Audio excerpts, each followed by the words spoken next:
Let's read Cyrus the Archer together. So grab your book and let's begin.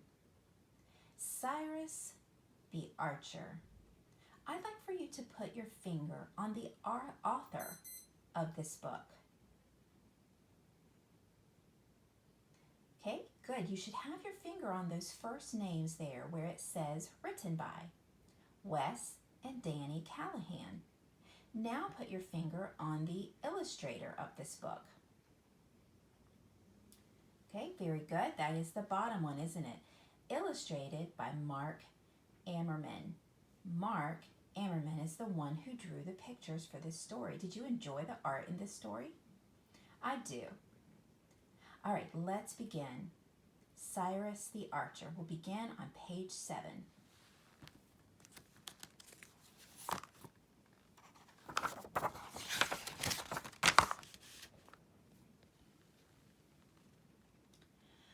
I am Cyrus. I am an archer in the army of the East. I have given my pledge to fight for the King of the East. All men in the East must learn to be archers.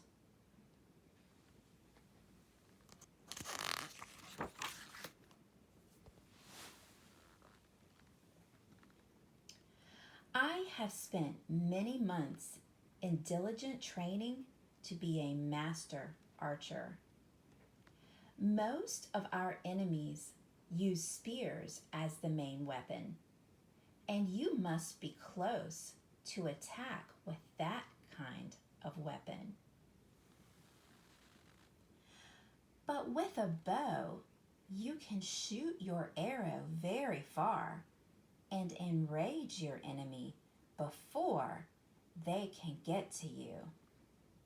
Okay, so I think we've talked about this in class before, but archery was very important, especially being a master archer, being very accurate in your shooting, because the archers would line up in a row, and then on command they would all shoot together, and they could do this at a great distance, and then they could already like it says, enrage your enemy. I mean, they could already injure people before they even have to do hand-on-hand combat. That was the purpose of having archers.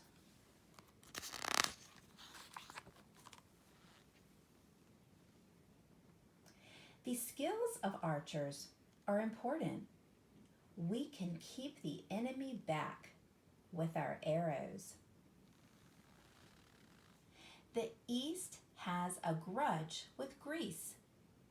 We lost a major battle with them 10 years ago at the Battle of Marathon, and the King of the East will not forget it. Kind of sad, because if he had forgotten it, if he had not held a grudge, then perhaps many, many lives could have been saved from this battle. But this is history, and this is what happened.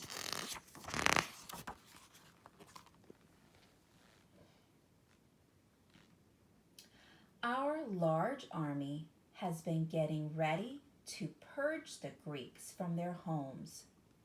We are on our way to challenge them. Our army must trudge a very long way. We must travel far from east to west. Just the journey itself was very difficult. Then when they get there, they're going to be fighting a battle. It is a long trip. We travel for miles and miles. It takes us months to get to the edge of the West. So they come to a place where they're separated from Greece by a body of water. And they have to figure out a way to get across. Now, they knew this was going to happen. They came prepared to get across. So not only are they carrying are they walking themselves and carrying their own belongings, but they're also carrying all their supplies needed for battle and for what they're about to do here. We find a huge problem when we are almost to Greece. We have to cross a large body of water. It is more than 1 mile wide.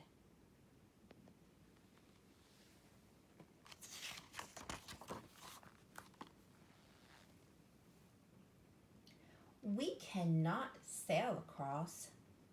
No, we must build 2 bridges made of boats. Each bridge has more than 300 boats held in place by ropes. These ropes are bound to large rocks that are let down into the sea. The sides of the boats are held together with large, thick ropes. It is as sturdy as a barge. This is pretty creative, isn't it, guys? Making a bridge with boats.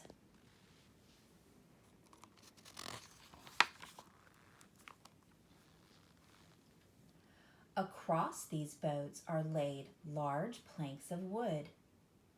The slaves wedge straw and mud between the planks and on top of the planks. This makes it better for the horses to walk on. We even had to rig up sails to hide the sight of the sea from the animals. This bridge is a wonder. They had so much stuff to get across that they couldn't just put them all in boats. They needed a bridge, and there's so many men to walk across. Plus, they have animals. Why do you think they needed to rig up sails so that the animals could cross?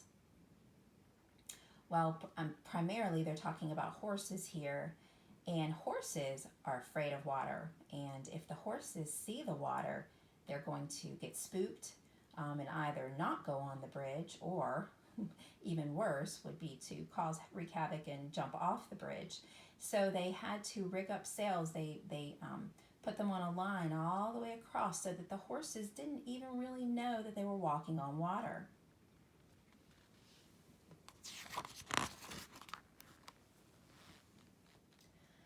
I judge it to be one of our great works.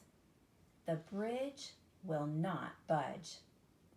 It is safe to cross over now. I feel a twinge of fear when I cross the bridge. I do not want to fall off the edge and into the water. I do not know how to swim. We even have to nudge the animals that do not want to budge.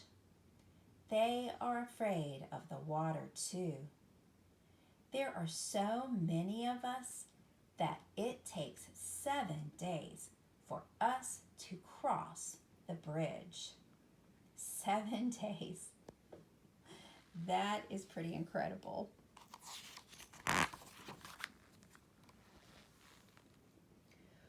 We cross over without any problem. When we get over to the Greek side, we stop to count the number of men. The sage king counts us in cages. What do you think sage means? Why does it call the king sage?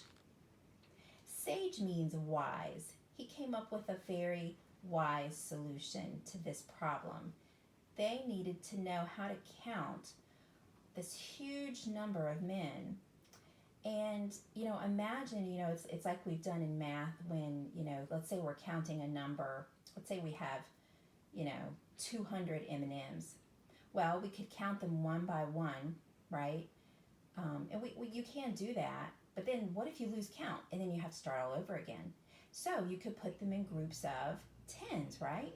Okay, and then you put your 10 tens into a group of 100. And that way, it's easy, it's faster to count them. That's kind of what he did here. putting these men in large groups so it made them easier to count. They arranged 10,000 men in one place. They make us stand together as close as we can. Then they draw a circle around us on the ground. Even 10,000 men is a pretty big number to be counting, right?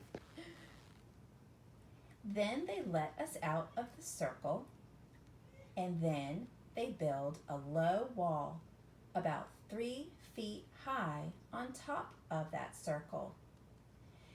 Then they push others into this cage until they can wedge no more men into the corral. This intelligent act goes on 170 times. At least 1,700,000 troops were able to cross this huge boat bridge. Okay, so did you catch what they're doing here?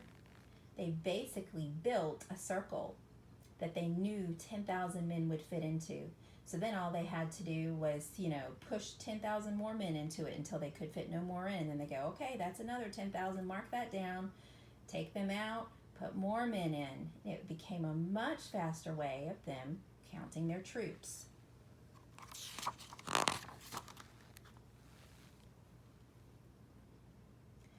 I look all around me at the strange sights. What a change from the land of the East. I see the range of hills climbing up from the sea. I watch the fringe of clouds drift by. I inhale the smells of the seawater. It's a beautiful terrain. Very different from where they're from. We march on. We are to trudge up the steep hills and go into a narrow, rocky pass. We line up in a battle arrangement. Soon will be the charge to combat. And combat, of course, means battle.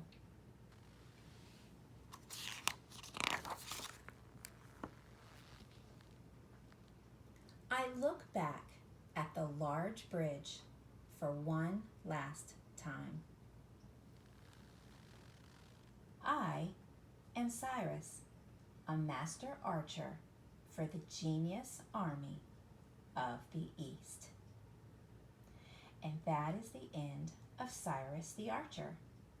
I like how this book is written from the perspective of Cyrus. He is, in a sense, the narrator. He is the one talking and telling us this story about what happened at this period in history.